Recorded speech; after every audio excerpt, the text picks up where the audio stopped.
Good morning बच्चों। हम लोग एक्सरसाइज 5.3 पढ़ रहे हैं ना।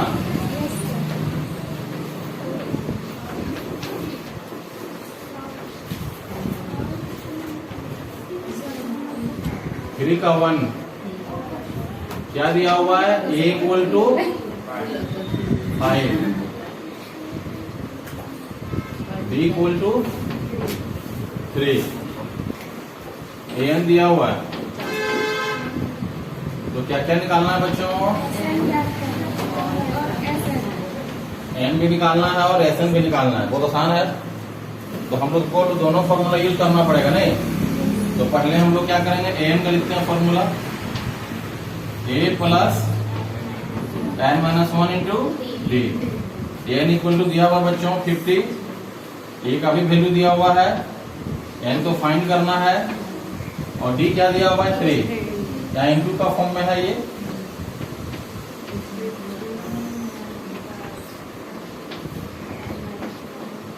ये कितना हो जाएगा बच्चों? 45 या इंटू का फॉर्म में है। इसका मतलब इक्वल की साइड में आएगा तो डिवाइड में चल जाएगा वो। 45/3। देखो बनाना कोई मैथ सीखना बहुत आसान है। जो दिया है उसको लिखिए, जो निकालना है उसको भी लिखिए। उसके बाद देखिए कि कैसे हम उसको निकालेंगे। बस यही तो मैथ है। जो दे दिया है उसको भी लिख दीजिए, जो निकालना है उसको भी लिखिए। अब देखिए कि जो निकालना है उसमें क्या क्या रिलेशन बन रहा है, क्या क्या रिलेटिव है। बन गया मैथ। आपको जोड़ घटाव गुणा भागा बढ़िया से आना चाहिए। अगर उसको नहीं जान रहे तो फिर नहीं बनेगा। ये कितना हो जाएगा बच्चों? प्लस 1 आ गया ना इधर। n इक्वल टू n का मान निकल गया 16। अब हमको ऐसा निकालना है। अब नाउ ऐसा निकालिए। तो यहाँ पर जब an दिया हुआ है ना, तो हम लोग पता है ना फॉर्मूला डायरेक्ट लिखिए a प्लस an। n तो पता है,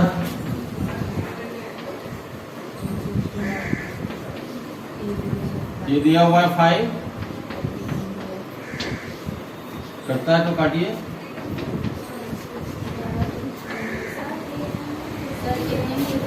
an कितना दिया हुआ है? अच्छा 50 दिया हुआ है ना। an 50, an 50 दिया हुआ है। ठीक है। तो an के मान में हम लोग 50 बैठाएंगे।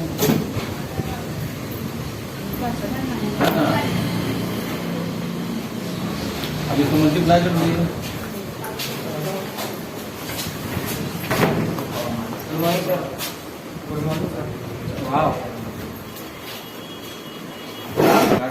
ये बराबर क्या दिया बच्चों? 7। ये 13 बराबर 35। इसमें डी निकालना बच्चों और एस 13। अब यहाँ देखिए बच्चों, एक क्वेश्चन तो समझिए पहले। क्वेश्चन समझना क्या है? यहाँ पे देखिए ये 13 है, ये 13, मतलब इसका अंतिम पद कितना है? लास्ट टर्म कितना है? 35 है, मतलब 13 है ना। लास्ट टर्म जो है वो बराबर 35 होगा, मतलब an बराबर 35, मतलब n बराबर क्या दिया हुआ है? 35। समझिए n कितना हो गया? 13। समझिए यहाँ से बढ़िया से। आप बनाइए। हम लोग a भी दे दिया। हम लोग पहले क्या करेंगे बच्चों? ये 13 का मतलब क्या हुआ? ये 13 दिया है, इसका मतलब क्या हुआ? ये प्लस 12 डी होगा ना। तो जो दिया है उसी से रिलेशन बनाना पड़ेगा। और बढ़िया समझिए कैसे निकाल सकते हैं। थोड़ा माइंड को एक्सरसाइज कराना पड़ेगा। अब यहाँ पर ये दिया है बच्चों,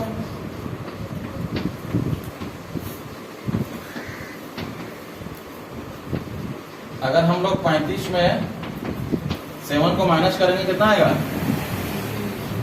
बोलो। 28 आएगा बच्चों। सही है ना। तो 28/12, मतलब बच्चों डी मेरा आ गया है 7/3।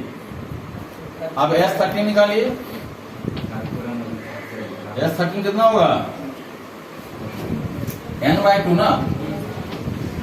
ए प्लस ए एन कर देते हैं ना। देखिए जब ए एन दिया हुआ रहता है ना तो बहुत फायदा करता है ना, तो पूरा भी लॉन्ग बनता है। तो 13/2 हो गया बच्चों, ये वैल्यू दिया हुआ है 7 और ए एन भी दिया हुआ है ना, मतलब ये 13, ये 13 हो गया 35। ए एन का मतलब क्या हुआ, ये 13 और ये दिया हुआ है 35, तो S13 equal to what sir बोला आगे क्या है वो क्लिक कर इनटू 42।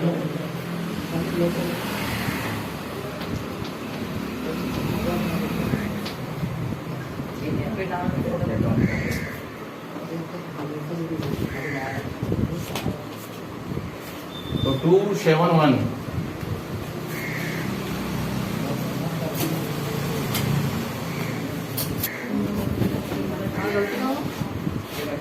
यहाँ 1 नहीं होगा बच्चों,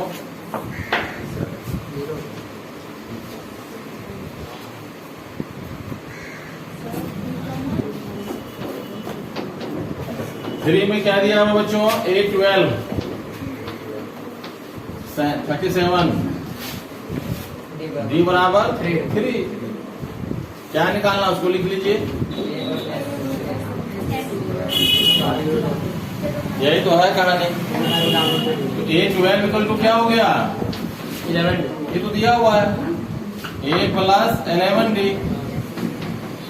एक कम तो बोले 12 है तो एक कम कर दो। अब a 11 इंटू डी का मान कितना दिया है 3।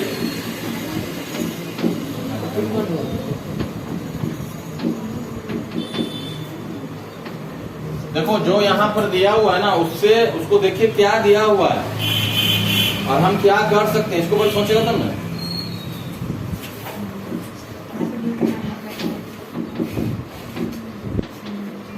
ये आ गया 4, अब S12 निकालना है।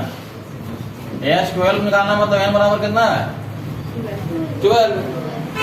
तो फॉर्मूला लिखिए n/2 a प्लस an। यहाँ n कितना है बच्चों, ये मान तो अभी हम निकाले ना 4 और an कितना दिया हुआ है 37। ये सर आ गया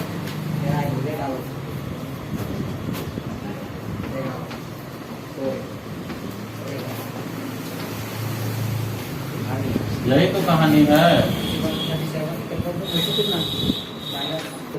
क्या दिया हुआ है, A3 15, S10 1 to 5। तो इसमें D निकालना है बच्चों और A10 निकालना है। तो इसको हम लोग निकालने के लिए क्या कर सकते हैं बच्चों, पहले एस देखिए, ये 3 इक्वल टू क्या हो जाएगा 15 दिया हुआ है, तो ये 3 मतलब क्या हुआ a प्लस 2d। इसको इक्वेशन 1 मान लीजिए। और S10 का मतलब क्या हुआ S10 n/2 होगा ना। यहाँ फॉर्मूला क्या हो जाता है बच्चों 2a plus n-1 into b। S10 का मान 1 to 5, n equal to 2a, ये तो पता नहीं है ना। n का मान 10 में गया 1 तो 9, n यहाँ 9d कैसे लिखा समझ में आया कि नहीं, क्योंकि n 10 हो गया है तो n यहाँ बैठाएंगे 10, तो 10 में गया 1 तो 9d, ये कटेगा बच्चों 5, ये भी कट जाएगा कितना बार में 25 बार में। ये क्या आ जाएगा 25 equal to 2a plus 9d।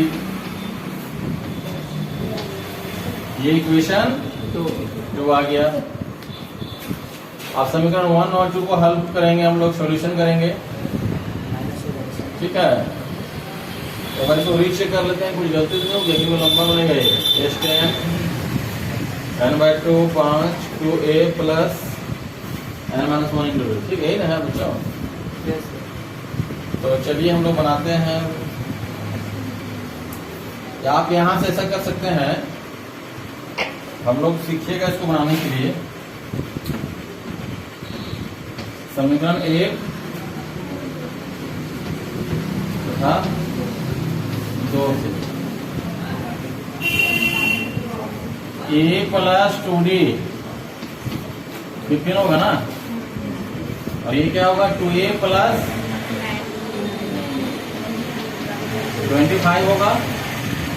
तो इसको हम लोग क्या करेंगे, इस इक्वेशन को देखो काटना है हमको ना, कैसे काटेंगे, यहाँ तो a है, यहाँ 2a है, तो बच्चों इसको हम लोग 2 से मल्टीप्लाई कर देंगे और इसको 1 से, तो 2a प्लस 4d 15 2 जा 30। ये वही है। इस प्रोसेस का नाम है विलोपन विधि। इसमें हम लोग क्या करते हैं, ज्यादा ना जो डिवाइड सिखाए थे, जो प्लस रहेगा वो ये कट गया ना, ये प्लस माइनस में है। अब क्या होगा बच्चों, यहाँ क्या होगा -5d, और यहाँ क्या होगा प्लस में 5 होगा, क्योंकि 30 प्लस में है, तो d इक्वल टू क्या होगा -5/5 इक्वल टू 1 आ गया ना, -1। और आंसर देखिए कितना आया, -1 है, ठीक है। अब हम लोग बच्चों a10 निकालेंगे। तो a10 निकालने के लिए हम लोग को क्या करना पड़ेगा, फॉर्मूला लिखिए, a प्लस 9d। अच्छा एक मिनट और, यहाँ जो ना d का मान निकला ना, अब हम लोग इसका मान समीकरण 1 में बैठाएंगे, हाँ तभी तो निकलेगा। समीकरण 1 से, तो समीकरण 1 में कितना बच्चों, देखिए a plus 2d equal to 15, a plus, तो जब यहाँ मान बैठाएंगे ना, तो d का मान क्या आया मेरा 1, बाकी -2 हो जाएगा, और -2 उधर जाएगा तो क्या होगा 17। यहाँ देखो, यहाँ बैठाना है मान, d का मान क्या होगा, तो -2 हुआ, इधर जाएगा तो क्या होगा प्लस में 15 प्लस और 2, तो a का मान कितना आ गया 17 आ गया। यहाँ पर a का मान हमको पता नहीं था, तभी निकाले ना 17, 9 इंटू -1,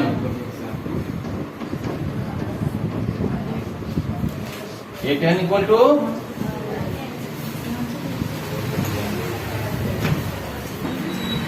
तो आइए बच्चों हम लोग कुछ जेम बोर्ड इस बार 10 में क्या दे रहा है, ऑब्जेक्टिव क्वेश्चन दे रहा है। तो आइए हम लोग कुछ ऑब्जेक्टिव देखते हैं। कुछ बेस है ये सब जो सभी काम देता है। किसी भी संख्या का पावर अगर 0 दिया है, इसका वैल्यू क्या आएगा, चाहे माइनस रहे वो, किसी भी संख्या का पावर अगर 0 है तो क्या होगा बच्चों, किसी भी संख्या का पावर 0 है तो क्या होगा, याद रखिएगा, ठीक है। अगर हम लोग ये जानते हैं ये क्या है, त्रिभुज है, नाम दे दीजिए, समझिएगा। त्रिभुज के अंतः कोणों का योगफल क्या होगा बच्चों, त्रिभुज के अंतः कोणों का योगफल,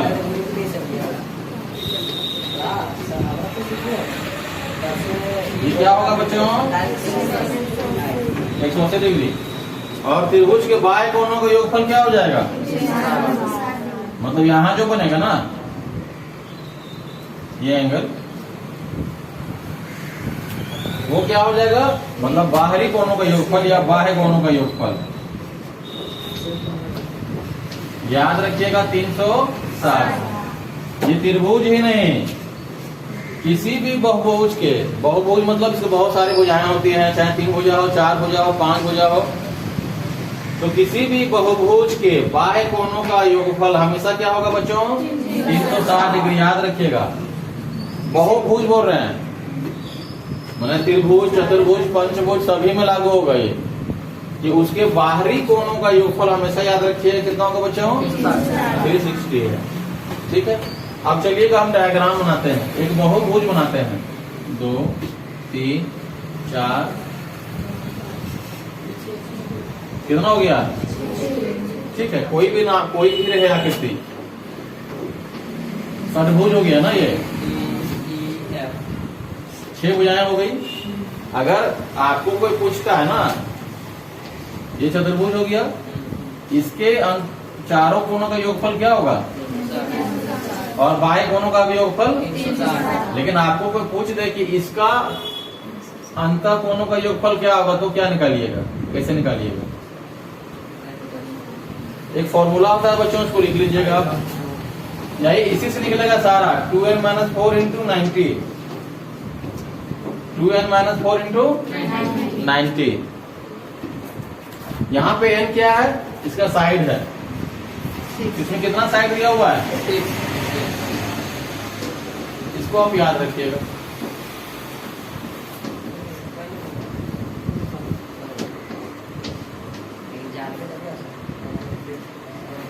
कितना आ जाएगा बच्चों, मतलब अगर 6 भुजाएं दिया हुआ है, 6 साइड दिया हुआ है, तो उसका सम ऑफ एक्सटर्नल एंगल अंतर इंटरनल एंगल अंतर कोणों का योगफल क्या होगा, 720। अगर मान लो यही अगर 5 रहेगा तो हाँ निकाल लीजिए, इसको निकालना चाहते हैं तो 1 2 3 4 5, तो क्या होगा, फॉर्मूला बैठा दीजिए, ये सब में लागू होगा। 5 है ना, 5 टू 10, 10 में गया 6 तो 4, गलती हुआ क्या बच्चों, यहाँ 5 होगा ना, 2 है ना, गलती हुआ, वहां 6 होगा। मेरे पास n कितना बच्चों, 5 है, तो 5 टू 10, 10 में गया 4 तो 6,